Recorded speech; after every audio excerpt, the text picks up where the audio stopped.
Yesus berkata kepada orang yang lumpuh itu, bangunlah, angkatlah tempat tidurmu dan pulanglah ke rumahmu. Saudara perhatikan, di sini ada kata, aku berkata. Aku ini siapa? Yesus. Yesus berkata, bangunlah, angkatlah tilammu dan pulanglah ke rumahmu. Yang mendorong Yesus mengadakan mujizat atas orang yang sakit itu, yaitu Yesus berkata-kata. Katakan bersama saya, Yesus berkata-kata. 1, 2, 3. Yesus berkata-kata. Jadi yang mendorong Yesus mengadakan mujizat adalah karena Yesus berkata-kata. Mungkin kita bingung, mungkin kita bertanya-tanya, apa hubungannya sih Yesus berkata-kata dengan mujizat? Apa hubungannya sih Yesus berkata-kata dengan kesembuhan? Saudara, mau saya katakan kepada saudara, di Bible setiap ada kata Yesus berkata-kata, sekali lagi, di Bible setiap ada Yesus berkata-kata, itu artinya Yesus sedang berfirman. Kalau ada kata ketika saudara baca Bible, Yesus berkata, Yesus berkata, Yesus berkata, berarti Yesus sedang berfirman. Saudara, Yesus berfirman. Nah, firman itulah yang membuat iman bangkit. Karena itu iman timbul dari pendengaran. Pendengaran akan firman Kristus. Karena firman itu yang membuat iman kita menjadi bangkit. Setiap kita harus senantiasa dekat dengan firman Tuhan. Firman itu harus dekat dengan mulut kita. Katakan amin. Jangan umpatan, jangan kata-kata kasar, jangan kata-kata yang menghina orang lain. Tetapi biarlah kata-kata itu adalah kata-kata yang memuliakan Yesus. Saya belajar memang cara mendidik anak zaman dulu dengan cara mendidik anak zaman sekarang itu sangatlah berbeda, Bapak Ibu. Ya, kalau zaman dulu anak salah langsung dimarahi, anak salah langsung ditegur.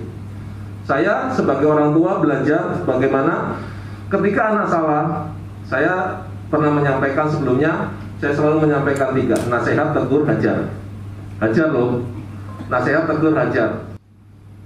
Kalau orang di luar berkata berbuat baik sebanyak-banyaknya supaya dapat pahala, supaya masuk surga.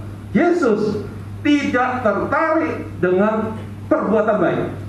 Ya, sedikit ekstrim kalimat ini. Yesus tidak tertarik dengan perbuatan baik kita. Yang Yesus tertarik adalah iman di balik perbuatan baik itu. Nah, beda ya.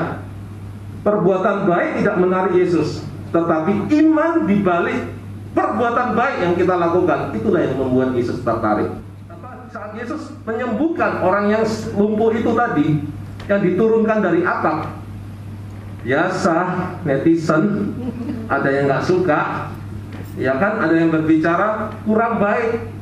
Nah, tapi Yesus tahu di dalam hati para ahli-ahli Taurat dan orang Farisi, dan Yesus berpikir, Yesus tahu pikirannya dia, tahu. Artinya apa? Tuhan Yesus kita itu omniscient, dia maha tahu. Dia tahu apa yang saudara pikirkan sekarang, lagi duduk-duduk di rumah Tuhan semacam ini. Tuhan Yesus tahu loh, saudara mikir apa? Saudara mikirin firman atau mikirin makanan apa nanti setelah pulang gereja?